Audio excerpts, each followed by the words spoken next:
percaya Engkau berdaulat atas seluruh bumi.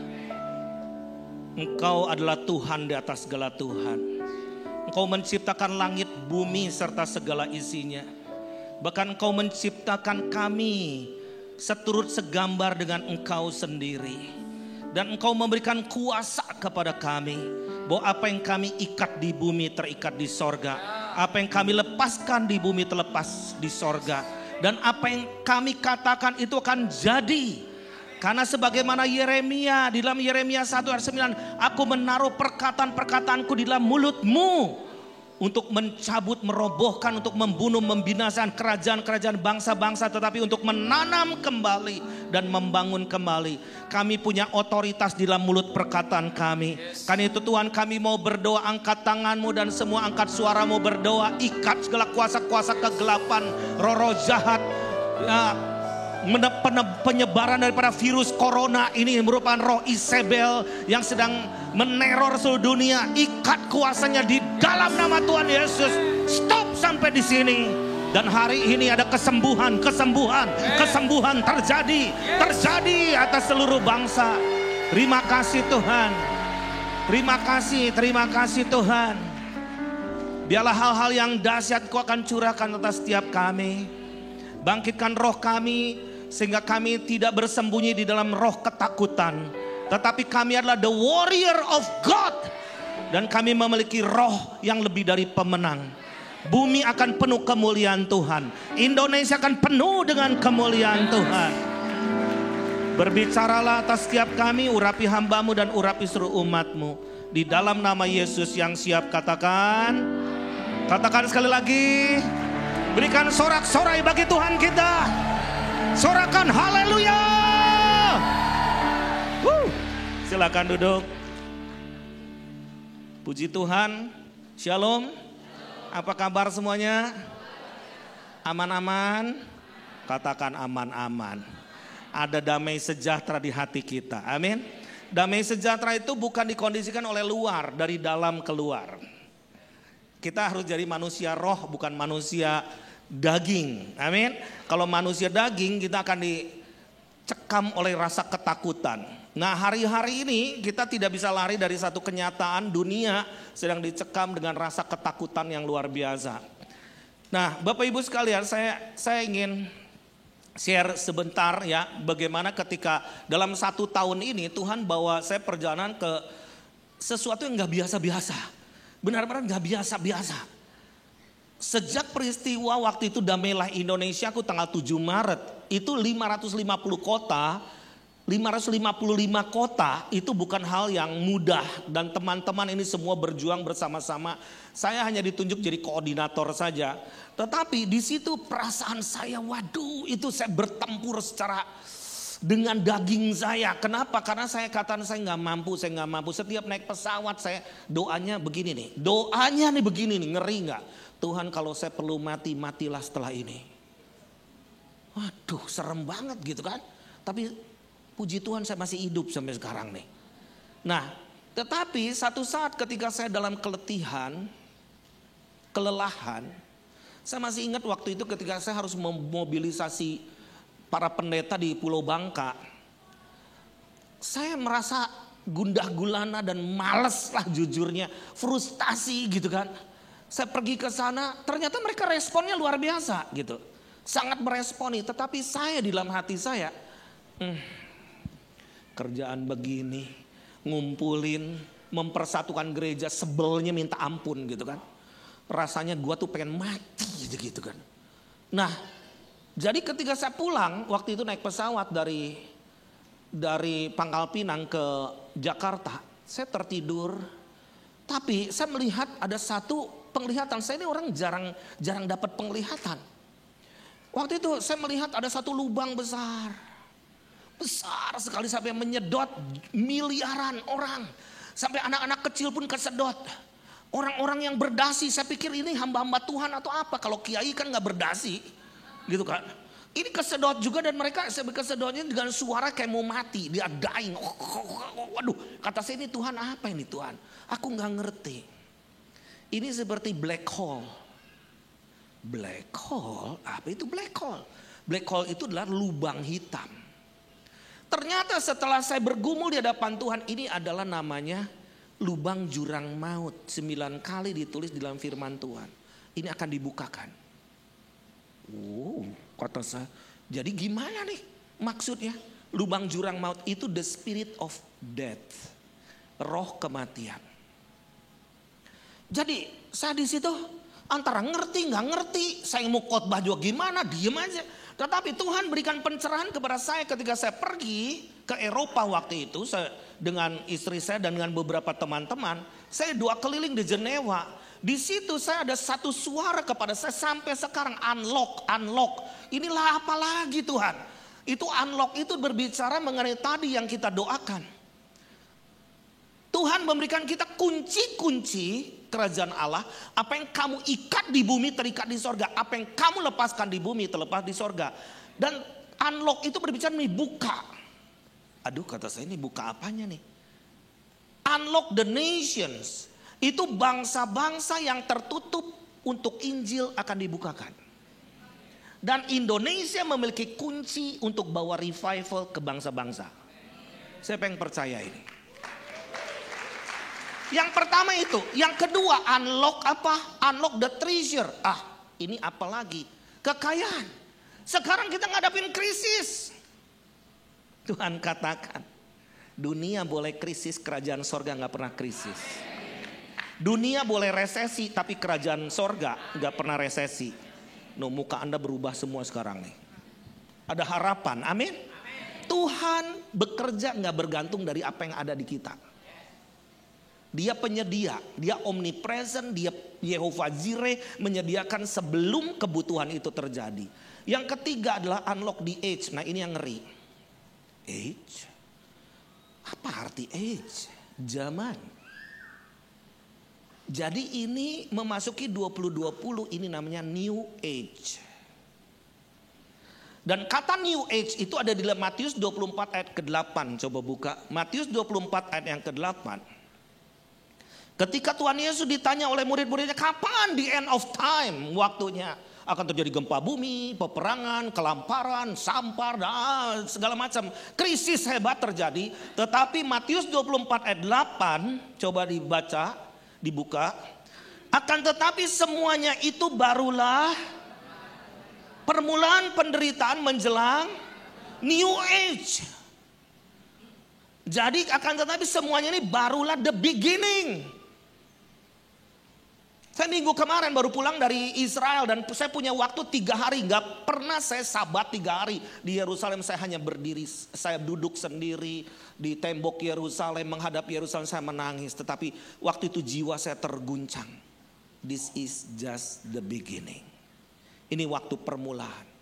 Nah sementara ayat ini the beginning of what? Ini permulaan penderitaan kayak gimana kita dikejar-kejar? No, ini groaning, artinya groaning itu adalah rasa sakit bersalin. Dan sekarang dunia sedang mulai merasakan kontraksi rasa sakit bersalin. The beginning of groaning sebelum masa yang namanya New Age. Jadi tahun 2020 ini akan banyak hal-hal yang terjadi yang sesuai nubuatan Alkitab. Perjanjian damai 7 tahun, segala macam. Ini sebenarnya kita udah ada di dalam war zone. Jadi kalau virus corona ini war sebetulnya. Bentar lagi akan jualan vaksin di mana-mana. Baru ngangguk-ngangguk deh. Semuanya propaganda. Dan Anda semua, bahkan saya, supaya semua terisolasi supaya membuat kita rasa takut. You are going to die, you are going to die. Kamu akan mati, one day kamu akan mati. Setan itu bekerjanya mencuri, membunuh, dan membinasakan. Tapi Yesus datang untuk menyelamatkan dan memberikan kehidupan. Ketika di tembok Yerusalem saya berkata, Tuhan apa yang akan terjadi? It's going to be a great shaking ever. Yang belum pernah terjadi. Itu kegoncangan skala dunia. Wow. Waktu itu Bethlehem belum ditutup. Begitu saya pulang. Mendarat di Jakarta, Pak Jokowi ngomongin 2 orang di Depok kena terinfeksi. virus corona. Baru 2 orang aja udah heboh, semua panik. Sampai ke Indomaret, sampai waduh semua Pepsin, semua habis itu. Bawang daun apa semua habis itu, panik. Padahal yang mati kena demam berdarah aja udah ratusan, mungkin ribuan udah mati nih. Ini kita belajar satu hal. Apa yang akan terjadi, Tuhan akan curahkan roh Elia. This is the day of Elijah, Tuhan katakan. Kenapa? Karena ini firman Tuhan. Kedatangan Nabi Elia ini sudah dinubuatkan 5 kali akan datang ke bumi. Ketika Elia sendiri itu di 1 Raja-Raja 17 ayat 1. Lalu yang kedua Elisa, ada roh Elia turun. Nabi-nabi berkata di dalam diri Elisa. Yang ketiga Yohanes Pembaptis dikatakan ada spirit Elia yang membalik mempersiapkan jalan bagi Tuhan. Yang akan membawa orang kepada Kristus. Lalu di akhir zaman dalam kitab Malaki 4 ayat ke-5. Matius 17 ayat 11. Di akhir zaman akan datang lagi. Kapan? Kalau bukan sekarang. Kenapa? Pak Niko adalah salah seorang juga daripada buat saya nih bapak rohani saya ya. Saya kagum Tuhan memakai hambanya ini seperti gini. Selalu berbicara anak muda, Yeremia generation gini. Saya melihat itu jeritan hati bapak itu. Nah, lalu yang kelima itu Musa dan Elia itu sebagai 2 saksi Allah di dalam Wahyu 11 ayat yang ke-6. Nah, Tuhan memakai manusia untuk mempersiapkan jalan bagi Tuhan. Bukan reinkarnasi. Something yang Tuhan mau pakai manusia untuk bekerja secara total. Secara maksimal pada masanya itu. Nah, mari kita belajar dari Elia. Tolong slide-nya. Elijah. Kita lihat di dalam 1 Raja-Raja 19. 1 Raja-Raja 19.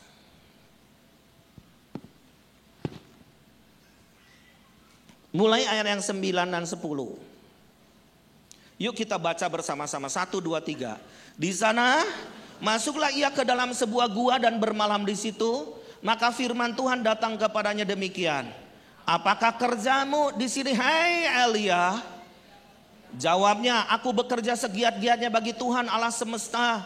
Karena orang Israel meninggalkan perjanjianmu, meruntuhkan mesbah-mesbahmu, dan membunuh nabi-nabimu dengan pedang. Hanya aku seorang dirilah yang masih hidup, dan mereka ingin mencabut nyawaku. Coba terus dulu, 11. Lalu, keluarlah dan berdiri di atas gunung itu di hadapan Tuhan. Maka Tuhan lalu, angin besar dan kuat yang membelah gunung-gunung, dan memecahkan bukit-bukit batu, mendahului Tuhan. Dan sesudah angin itu datang gempa, tetapi di virus corona tidak ada Tuhan. Jangan lihat berita dunia. Tidak ada Tuhan di situ.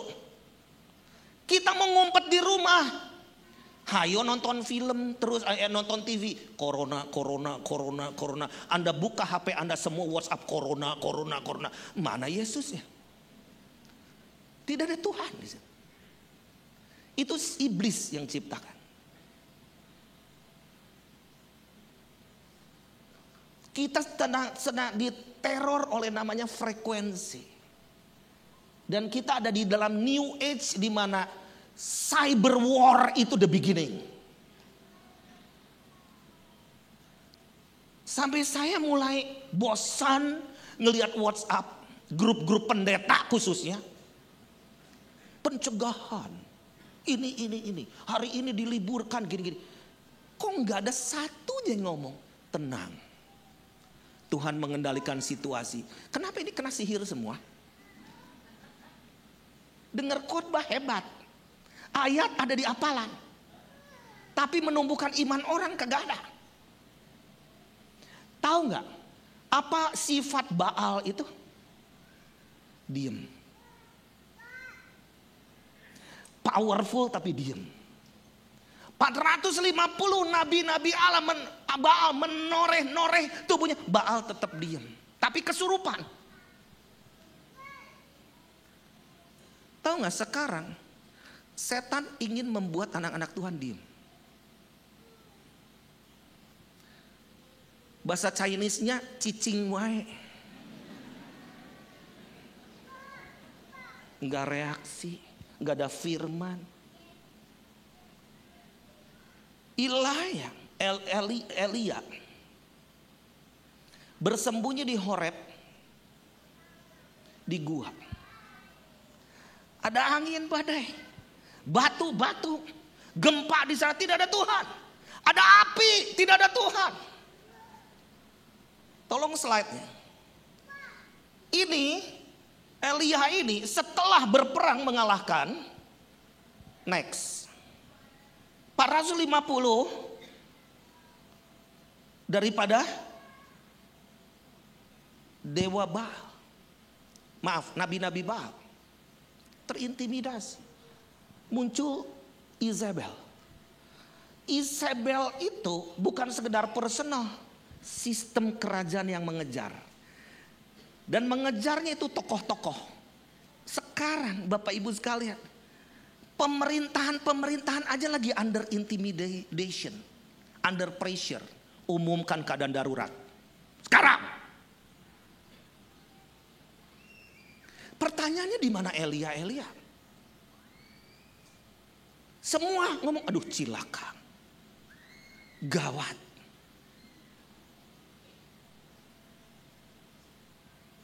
Tutup perkumpulan. Wah. Jadi Elia begitu dahsyatnya, mungkin gerakan doa kita juga begitu dahsyatnya. Tetapi mungkin Tuhan bertanya, what are you doing Elijah? Lagi ngumpet. Karena takut. Berapa banyak horep-horep yang kita sedang hadapi. Takut gini, takut gitu. Di jalan ketemu orang takut. Sebelah ngedehem aja. Bahaya. Karena di roh kita, you are going to die. You are going to die. Kamu akan mati. Waduh. Bayangkan Bapak Ibu sekalian. Kita ayat hafalan Mazmur 91 hebatnya luar biasa. Apa di luar kepala. Tapi tetap ada fear. Padahal Tuhan kata orangnya duduk dalam lindungan yang maha tinggi. Jadi kita hidup tuh in the shadow of El Shaddai. Allah yang maha tinggi. Bukan the shadow of death.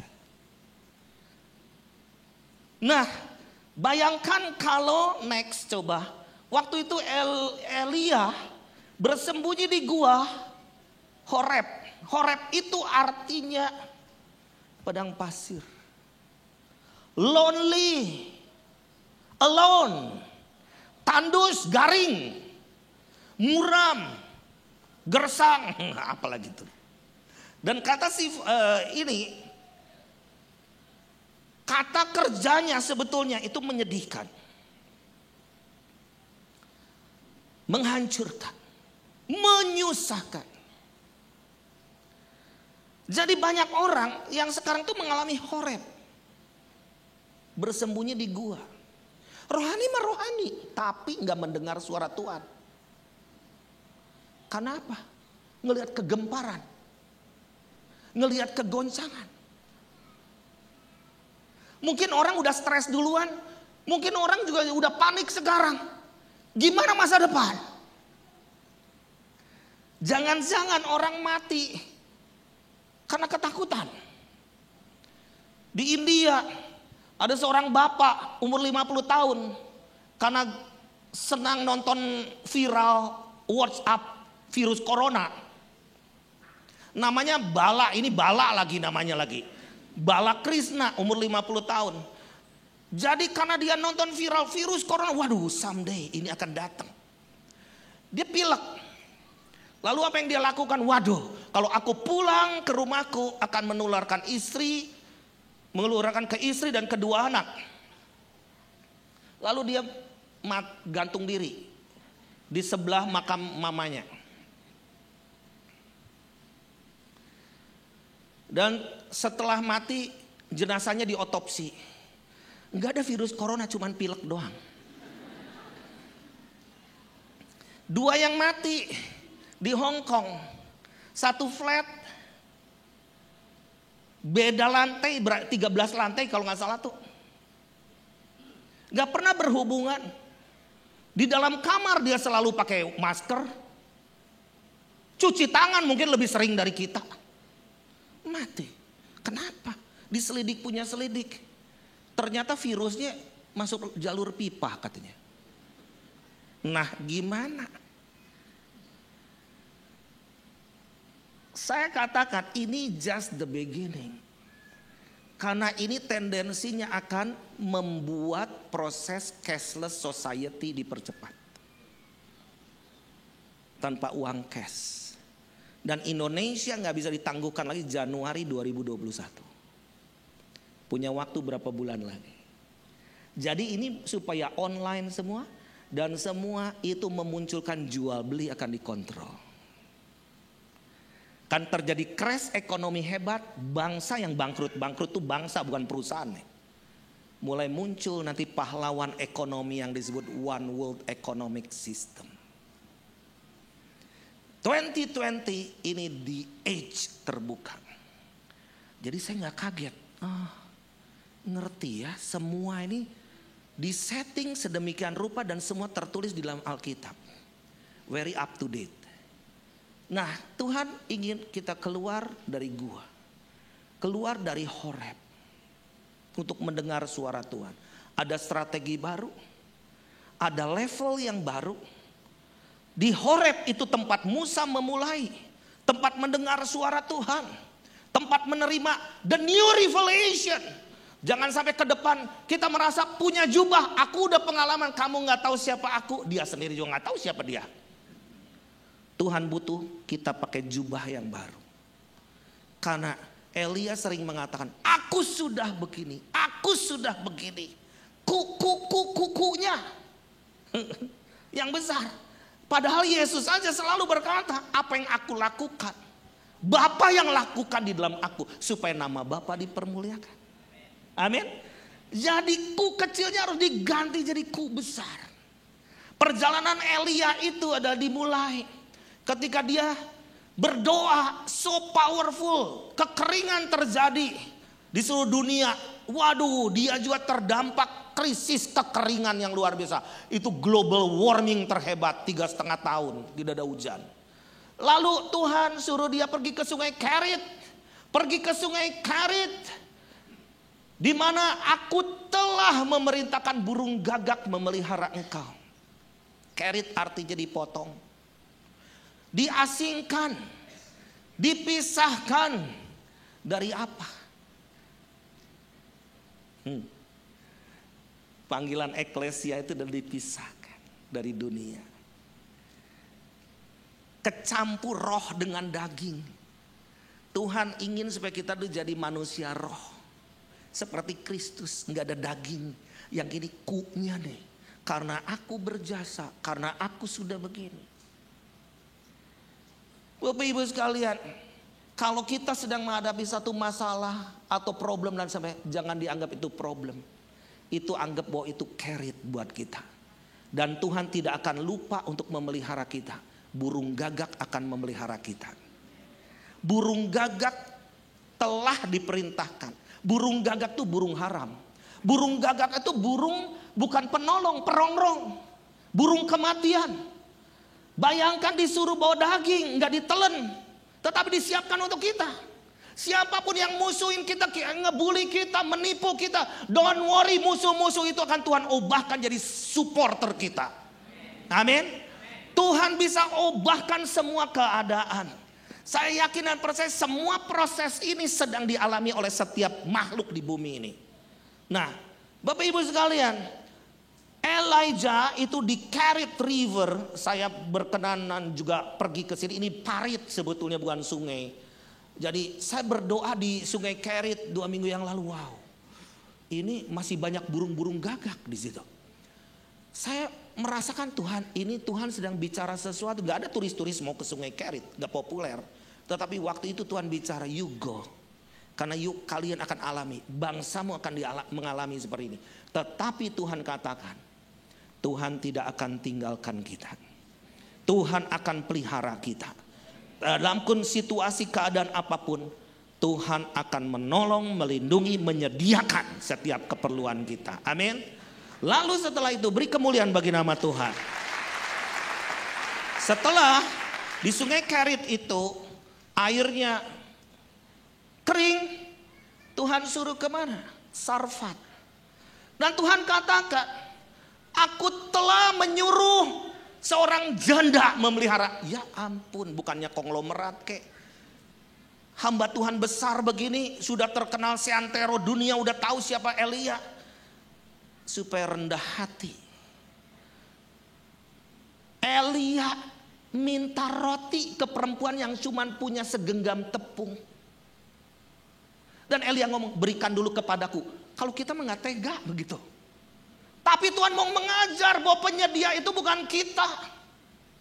Tuhan bisa menyediakan dengan cara yang luar biasa. Orang yang tidak kelihatan apapun Tuhan bisa pakai. Amin. Orang yang tidak punya performa yang bagus Tuhan bisa pakai. Di situ sarfat artinya dilebur, dimurnikan, diuji, dilemutkan, dilembutkan.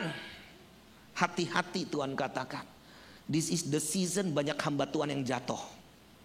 Tuhan, kata saya serius nih. Di dalam kitab Daniel 11. Nanti baca aja di rumah karena ini waktu nih sih. Ya, jadi saya mesti tergesa-gesa. Saya banyak sekali melihat di mana pandangan-pandangan Tuhan untuk age ini, be careful. Orang yang merasa bijaksana bisa jatuh dalam sekejap. Kenapa? Tidak tahan diuji, dimurnikan dan disucikan.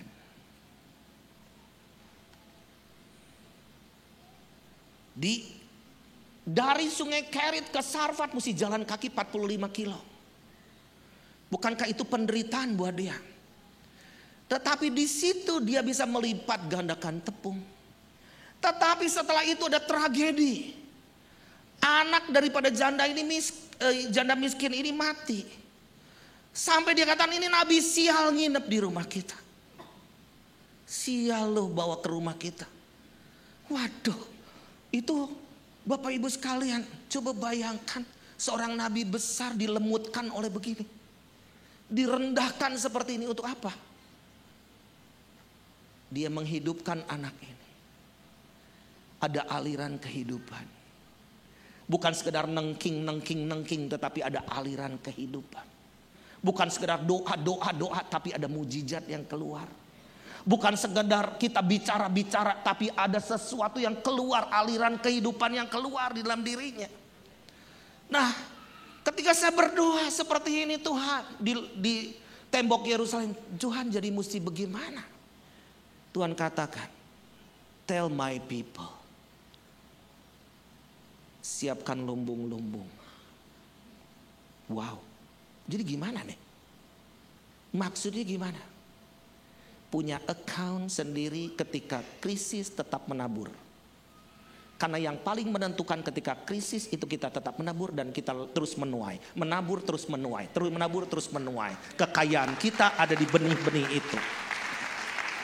Nah, saya yakin dan percaya Indonesia, apapun yang terjadi, Tuhan punya destiny, Tuhan punya tujuan. Indonesia ada di hati Tuhan. Indonesia sedang dalam di agenda Tuhan. Dan Indonesia sedang dilawat oleh Tuhan. Dan Indonesia bukan untuk Indonesia, Indonesia untuk bangsa-bangsa. Siapa yang percaya? Beri kemuliaan bagi nama Tuhan. Saya katakan siapapun Anda, hai anak-anak muda, apapun background Anda S2, S3 atau S-teler sekalipun. Sekarang kalau Anda mengambil keputusan, Anda serahkan diri kepada Tuhan. Hari ini perkenanan Tuhan, hari ini jubah perkenanan Tuhan akan turun atas engkau. Siapa yang percaya itu? Siapa yang percaya itu? Jangan andalkan otak kita, jangan andalkan intelijensia kita. Karena justru artificial super intelligence itu akan dipakai antikris. Jangan merasa brilian. IT man dengar. Orang-orang yang demen tuh gadget dan sebagainya dengar. Teknologi. Pakai itu untuk menyebarkan kerajaan Allah sebanyak-banyaknya. Jangan silent.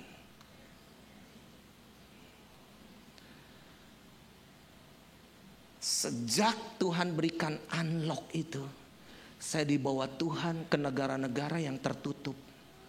Sekarang terbuka. Ada hal yang ditutup, ada hal yang dibukakan.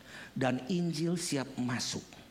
Dan ini adalah musim tuaian terbesar dengan skala global sedang terjadi. Siapa yang percaya? Siapa yang percaya? Nah, mari kita saksikan klip ini sebagai penutup. Sebelum saya ikut ke Brasil dengan Pak Niko, Ibu Christine, Pak Peter di sini, mereka orang-orang yang rendah hati. Saya melihat, waduh, Pak Niko humble ya, seorang yang jadi father. Dia adalah rasul dari bangsa Indonesia yang membukakan portal-portal ini untuk bangsa-bangsa. Dan saya bicara kepada Pak Niko waktu itu begini, Pak, wherever you go, kemana Bapak pergi, itu sedang mengunlock pintu tuaian itu akan terbuka. Nah, mari kita saksikan klip ini.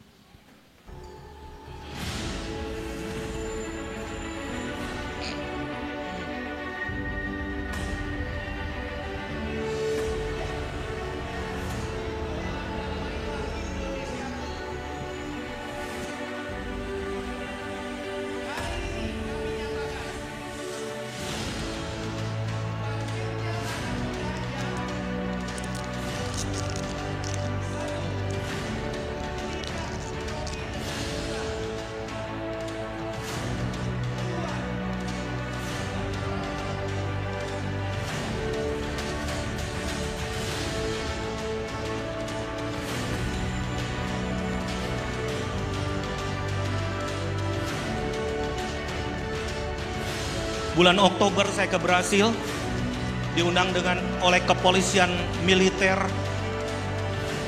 dan luar biasa lawatan Tuhan, para jenderal dilawat Tuhan.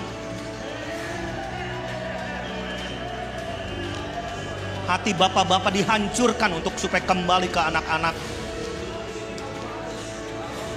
Dan ini saatnya anak-anak harus berlari mencari bapak-bapaknya.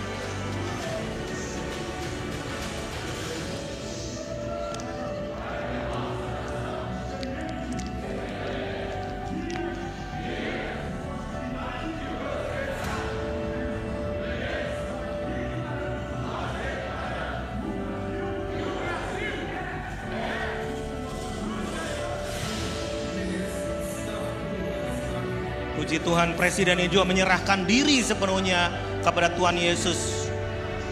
Dan ini tanggal 8 Februari yang lalu, Pak Niko berbicara di Allianz Stadium. 3 stadion penuh dengan anak-anak muda. Dari jam 10 pagi sampai jam 10 malam. Hujan deras pun tambah banyak. Mereka bayar loh, gak gratis. Ya, $15 bayar. Bahkan ketika tahun baru Imlek yang lalu saya ke China. Nah, bagaimana mereka bisa membasuh kaki kami? Waduh, siapa kita nih? Mereka katakan, you are the key nation. Kalian itu adalah negara kunci. Harus berlari lebih cepat lagi.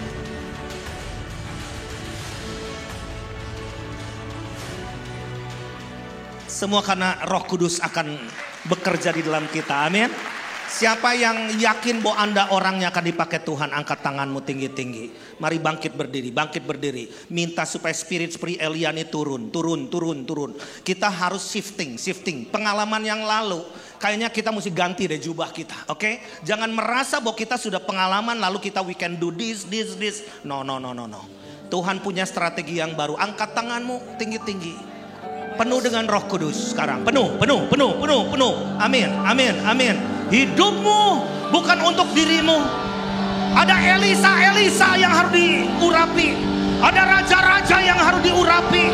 Yes. Gelombang itu turun. Oh,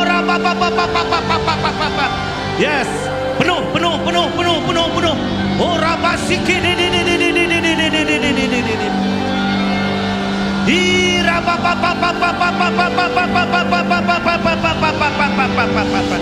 Yes, groaning. Oh, Yes, biarlah rasa sakit bersalin turun. Yes, anak-anak muda, terima. Ada kekuatan ilahi. Urabashiki di double portion turun atas engkau sekarang. Ida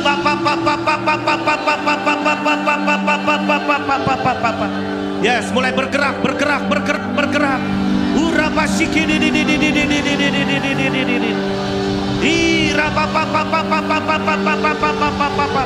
mulai kuasai alam roh di bangsa kita ini.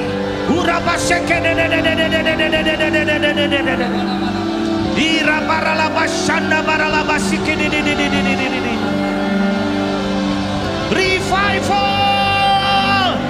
Oh Lord Jesus.